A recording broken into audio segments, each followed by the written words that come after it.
Assalamualaikum warahmatullahi wabarakatuh.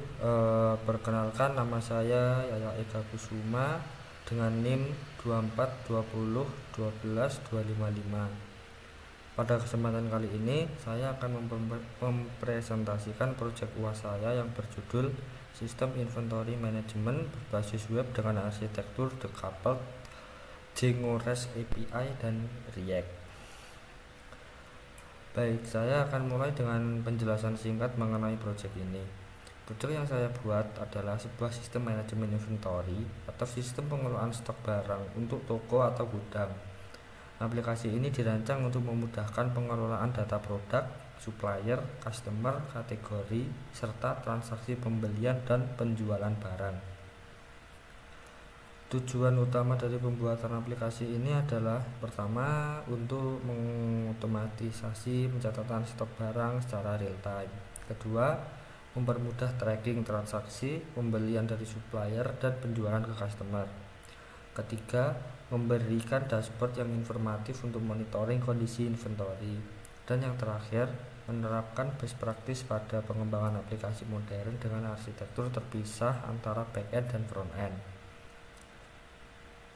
Aplikasi ini memiliki beberapa fitur utama, yaitu yang pertama, manajemen master data yang terdiri dari pengelolaan data supplier, pengelolaan kategori produk, pengelolaan data produk, pengelolaan data customer. Dan yang kedua, sistem transaksi yang mendukung transaksi pembelian. Ketika membeli barang dari supplier, stok otomatis bertambah. Transaksi penjualan, ketika menjual ke customer, stok otomatis berkurang. Sistem ini dilengkapi dengan validasi stok, jadi tidak bisa menjual lebih dari stok yang tersedia.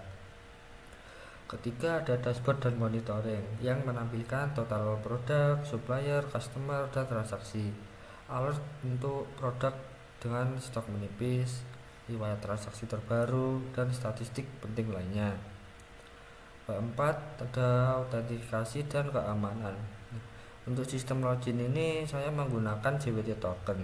Setiap request ke API harus terautentikasi. Token refresh otomatis ketika expired. Nah, yang menarik dari project ini adalah penggunaan arsitektur decoupled atau arsitektur terpisah. Apa itu arsitektur decoupled? Jadi, aplikasi ini dibangun dengan memisahkan back-end dan front-end menjadi dua aplikasi yang independen namun saling berkomunikasi. Untuk backend saya bangun menggunakan Django REST Framework yang berfungsi sebagai API server. Backend ini bertanggung jawab untuk mengelola database, menyediakan RESTful API endpoint, handling business logic, validasi data, autentifikasi dan otorisasi. Untuk frontend saya di sini menggunakan React dan saya menggunakan template dari material dashboard 2. Frontend ini bertanggung jawab untuk menampilkan user interface yang interaktif, mengonsumsi API dari backend, handling user interaction, state management. Nah, mengapa saya memilih arsitektur decoupled? Ada beberapa alasan penting. Yang pertama, separation and concern. Backend fokus pada data dan logic. Frontend fokus pada presentation. Ini membuat kode lebih terorganisir dan mudah di-maintain. Kedua, ada flexibility. Dengan RESTful API kita bisa membuat multiple front-end. Misalnya saat ini saya pakai React Web, nanti bisa ditambah mobile apps atau desktop app yang menggunakan API yang sama. Ketika ada scalability, backend dan front-end bisa di-deploy terpisah. Jika traffic tinggi, kita bisa scale masing-masing secara independen. Keempat, team collaboration. Dalam tim development, backend developer dan front-end developer bisa bekerja secara paralel tanpa saling menunggu selama API contract sudah disepakati. Kelima, ada teknologi independence. Kita bisa mengganti teknologi di satu sisi tanpa mempengaruhi sisi lain. Misalnya mau ganti React ke Vue, backend tetap bisa dipakai. Mengapa Django REST Framework untuk backend? Django adalah framework Python yang matur dan production ready. Django ORM memudahkan interaksi dengan database tanpa menulis raw SQL. Django REST Framework menyediakan tool lengkap untuk membangun RESTful API. built-in authentication, permission, dan serialization. Django admin untuk manajemen data yang mudah, security fitur yang komprehensif, CSRF protection, SQL injection preventer, dan lain-lain. Nah, mengapa saya menggunakan React di sini untuk front end-nya? React adalah library JavaScript yang populer dan modern. Komponen base arsitektur membuat kode reusable. Fitur DOM untuk membuat aplikasi sangat cepat dan responsif. Ekosistem yang kaya dengan banyak library pendukung. Material dashboard 2 memberi UI UX yang profesional dan modern out of the box. Jadi dengan kombinasi Django REST API dan React, saya bisa membangun aplikasi yang powerful, scalable, dan maintainable. Oke, itu penjelasan singkat mengenai project saya. Selanjutnya saya akan langsung demo aplikasinya. Saya akan demo aplikasi yang sudah jadi. Pertama-tama, ketika aplikasi dibuka, user akan diarahkan ke halaman login. Di sini user harus memasukkan username dan password. Sistem autentikasi ini menggunakan JWT token yang dihasilkan oleh backend Django. Nah, saya akan login dengan akun admin yang sudah saya buat.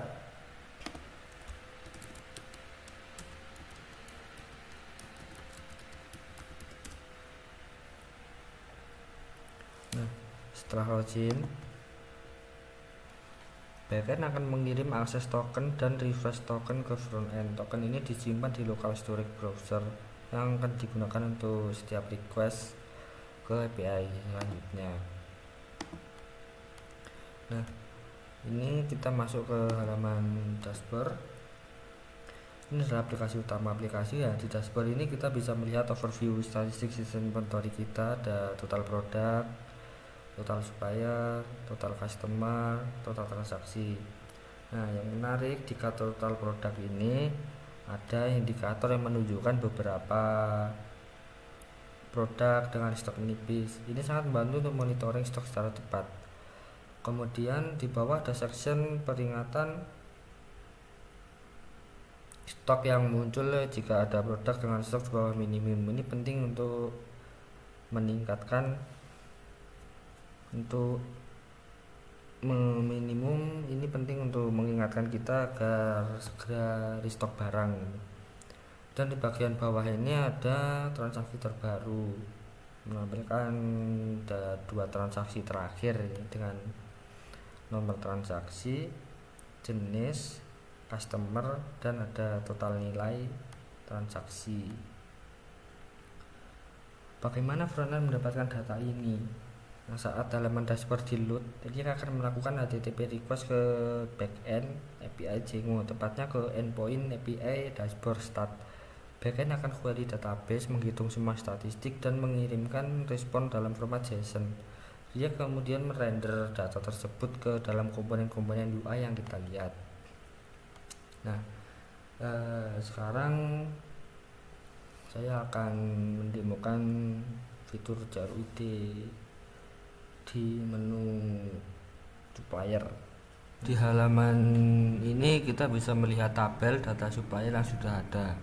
Data ini juga diambil dari API backend melalui endpoint API supplier. Nah, mari kita coba untuk menambahkan supplier baru. Nah, ini dialog form akan muncul. Saya akan isi data-datanya untuk supplier.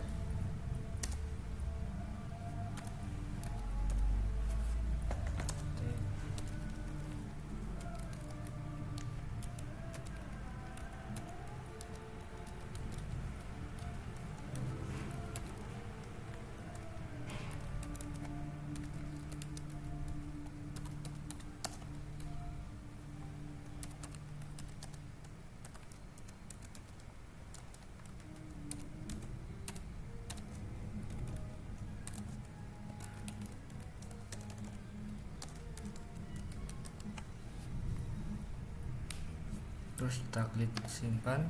Nah, ketika saya klik simpan tadi, React akan mengirim post request ke backend dengan data form di dalam format JSON.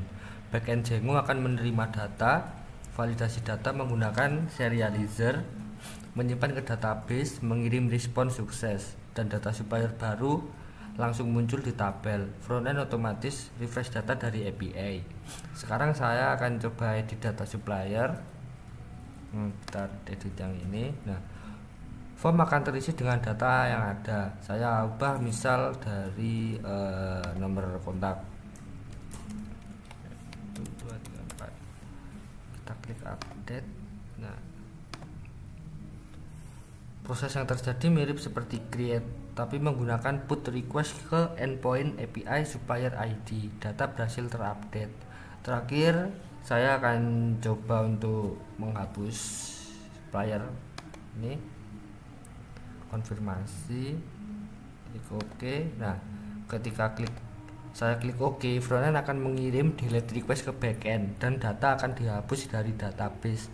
Tapi perhatikan, jika supplier ini masih digunakan di produk, backend akan mereject permintaan delete untuk menjaga integritas data. Ini adalah contoh validasi di backend. Terus kita coba di menu kategori. Nah, proses serupa juga berlaku untuk menu kategori ini. Di sini kita bisa mengelola kategori produk seperti elektronik, makanan, minuman, fashion, dan lain-lain. Setiap kategori juga menampilkan beberapa jumlah produk yang menggunakan kategori tersebut. Nah, sekarang paling penting itu di menu produk. Di halaman produk ini kita bisa melihat data lengkap produk seperti dari kode produk, nama produk, kategori dan supplier, harga beli, harga jual, stok saat ini, sama status. Nah, kita coba untuk menambahkan produk. Saya isi form kode produk misal KP 02. Nama produknya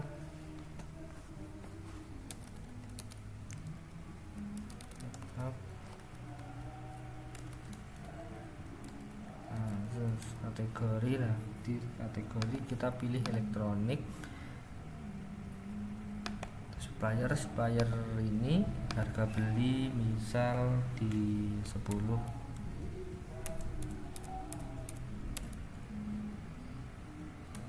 harga jual di 12. Untuk stok di sini stok minimum 0, status aktif. Kita akan simpan. Nah, produk berhasil disimpan. Ketika klik simpan tadi, nah, backend akan validasi apakah kode produk unik, apakah harga jual ini lebih besar daripada harga beli, dan validasi yang lainnya. Jika lolos validasi, data tersimpan dan muncul di tabel. Perhatikan, backend otomatis menghitung margin keuntungan dari selisih harga jual dan harga beli. Selanjutnya menu customer.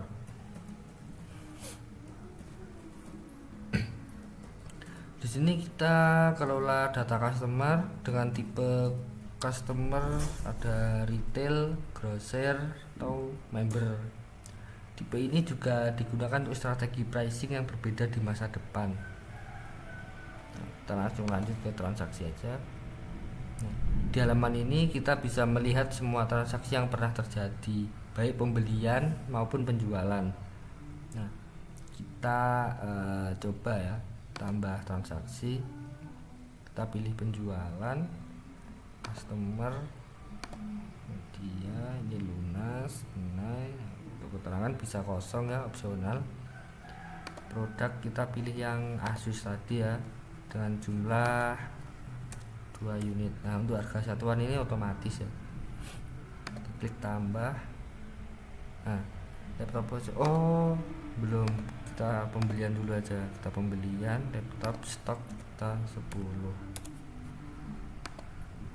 Kita tambah, simpan dulu.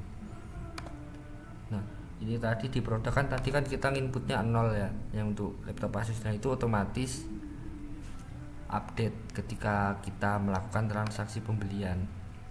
Nah, kita coba untuk penjualan sekarang. Customernya Pramudia, lunas, ini produk Asus. Kita pilih 2, tambah, simpan. Nah, sistem otomatis mengambil harga jual dari database dan menghitung total. Saya bisa tambah item lain jika perlu. Total keseluar otomatis terhitung. Proses yang terjadi di backend sangat kompleks. Backend menerima data transaksi, validasi stok untuk item, apakah stok cukup, jika valid, mulai database transaksi, automik, simpan header transaksi dengan nomor otomatis, simpan detail setiap item, update stok produk, stok laptop tadi dikurangi 2 ya. Nah tadi kan 10, sekarang jadi 8. Terus jika semua sukses, komit transaksi, jika ada error, rollback semua. Dan transaksi berhasil dibuat, nomor transaksi di-generate otomatis dengan format TRX, tahun, bulan, sama tanggal. Terus ini kode uniknya. Jika saya cek ke menu produk lagi yang tadi itu berkurang ya, 10 jadi 8. Nah ini contoh real time inventory update. Jika saya kembali ke dashboard, statistik juga berubah. Total transaksi ini ada 4 tadi. Data terbaru juga muncul. Nah semua data ini real time dari database melalui API. Nah kita coba mengakses backendnya punya Django ya. Ini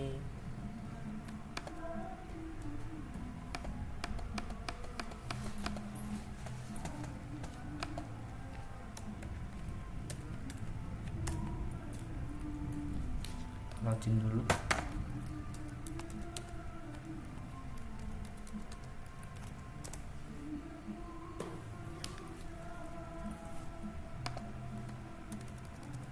Nah, di sini admin bisa melihat dan mengelola semua data langsung dari backend, termasuk melihat detail transaksi, monitoring jumlah stok. Ini white stock, user management, dan banyak lagi. Ini adalah salah satu keunggulan Django admin interface yang sudah jadi out of the box. Oke, itu demo lengkap dari aplikasi inventory system yang saya buat. Selanjutnya saya akan jelaskan bagian coding dan arsitekturnya. Kita lihat di struktur folder backend Django. Project Django saya terdiri dari folder config, folder project utama yang berisi setting, URLs, dan konfigurasi USGI. Terus ada inventory. Di sini adalah Django apps utama yang berisi semua business logic. Di dalam folder inventory ini ada beberapa file penting. Nah, ini ada model.py. Di sini saya mendefinisikan semua model database, model supplier, kategori, produk, customer, transaksi detail, dan stock history. Setiap model adalah kelas Python yang merepresentasikan tabel di database. Django URM akan otomatis generate SQL untuk create table dan query. Terus ada serializer.py. Ini penting untuk REST API ya. Serializer ini berfungsi convert data dari model Django ke format JSON dan sebaliknya. Di sini saya juga tulis validasi business logic. Misal kayak transaksi harga jual harus lebih besar dari harga beli. Ini harga beli harus lebih besar daripada harga jual. Validasi stok tidak boleh negatif saat penjualan. Terus ada views.py. Di sini berisi viewset yang menghandle API endpoint menggunakan Django REST Framework. Viewset menyediakan CRUD operation otomatis untuk setiap model, handling request, query database, dan return response JSON. Ada URLs.py. Nah, di sini mendefinisikan router API endpoint, mapping URL ke viewset yang sesuai menggunakan router dari DRF untuk generate endpoint RESTful otomatis. Nah, di di sini saya juga memakai sinyal.py ya. Sini event driven logic. Nah, contohnya kayak auto update total transaksi ketika detail transaksi berubah. Terus ada admin.py, konfigurasi Django, admin interface, akan customisasi tampilan admin panel, menambahkan filter, set, dan action. Nah, sekarang saya akan jelaskan alur kerja backend saat frontend request data. Misal user membuka halaman produk. Nah, frontend mengirim HTTP GET request ke localhost 8000/API/produk. Nah, Django URL router menerima request dan mencocokkan dengan pattern di URLs ini.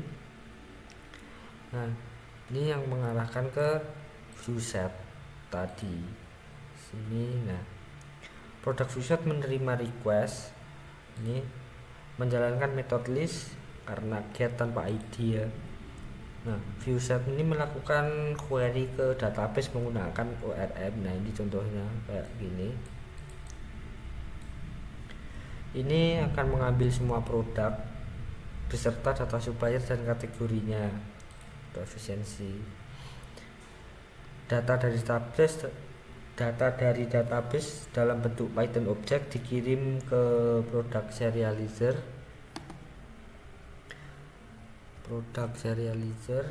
Nah, di serializer ini convert object Python menjadi format JSON. Nah, JSON response dikirim kembali ke frontend dengan HTTP status 200. React menerima JSON, parse data, dan render ke komponen UI. Untuk operasi post atau create, alurnya user submit form di frontend, React kirim post request dengan data JSON, Django menerima request, serializer validasi data, jika valid serializer save ke database, Django return response sukses, React update UI. Nah, di sini untuk transaksi yang kompleks saya menggunakan transaksi Atomic Decorator untuk memastikan semua operasi database sukses dan semua di rollback jika ada error. Ini menjaga data konsistensi. Nah, untuk peran REST API dalam arsitektur decoupled, REST API adalah kontrak komunikasi antara backend dan frontend. Karakteristik REST API di project ini stateless, setiap request independen, tidak menyimpan state di server, resource based, setiap endpoint represent resource, produk, supplier, dan lain-lain. Standar HTTP method, get untuk retrieve data, post untuk create, put stop patch untuk update, delete untuk hapus. JSON format, standar format pertukaran data yang ringan dan mudah diparse. Autentifikasi, saya di sini menggunakan JWT token ya, tidak tadi. Nah, backend saya mengekspos beberapa endpoint utama, itu API supplier, API kategori, produk, customer, transaksi, API token request to request expired token. Semua endpoint ini terdokumentasi di Swagger ya, mari kita cek di API /API do. Nah, di sini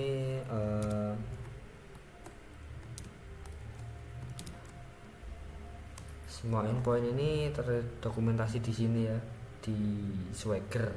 Ini memudahkan frontend untuk tahu endpoint apa saja yang tersedia dan format datanya. Nah, sekarang bagaimana sih frontend React mengonsumsi API? Nah, di frontend ini saya menggunakan Axios library JavaScript untuk HTTP request. Di sini saya membuat file service API. Nah, di sini ada service API. Nah, fungsi-fungsi script ini itu untuk call API. Contoh ada di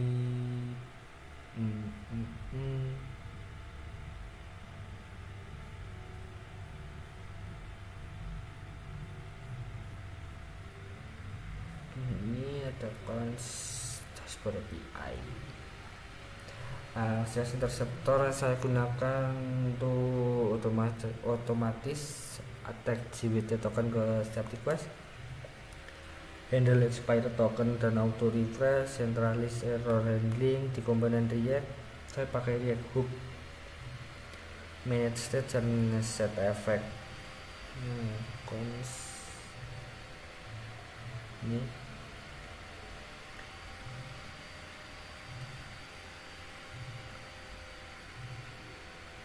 jadi flow-nya itu komponen mount, trigger use effect, yang kedua call fetch product, call API, dapat response JSON, set ke state update, React render komponen, data tampil di UI. Untuk operasi create, update, delete prosesnya mirip tapi dengan metode yang berbeda ya. Keuntungan arsitektur decouple. Terakhir saya akan summarize keuntungan arsitektur decoupled yang saya rasakan dalam development. Pertama itu ada independent development. Saya bisa develop dan test backend tanpa front end, bisa tes API pakai Postman atau Swagger. Front end bisa develop pakai mock data dulu. Kedua ada reusability, ketiga maintainability, scalability, performance, team collaboration, security, clear separation of concern, validasi di backend tidak bisa di bypass, token based out lebih aman dari JSON based. Baik, demikian presentasi project UAS saya tentang sistem inventory management dengan arsitektur decouple menggunakan Django REST API dan React.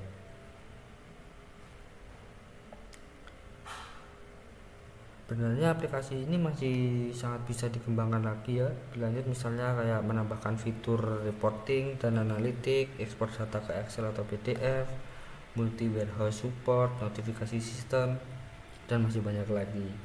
Baik, terima kasih atas perhatiannya. Saya siap menjawab pertanyaan jika ada salah. Sekian, terima kasih.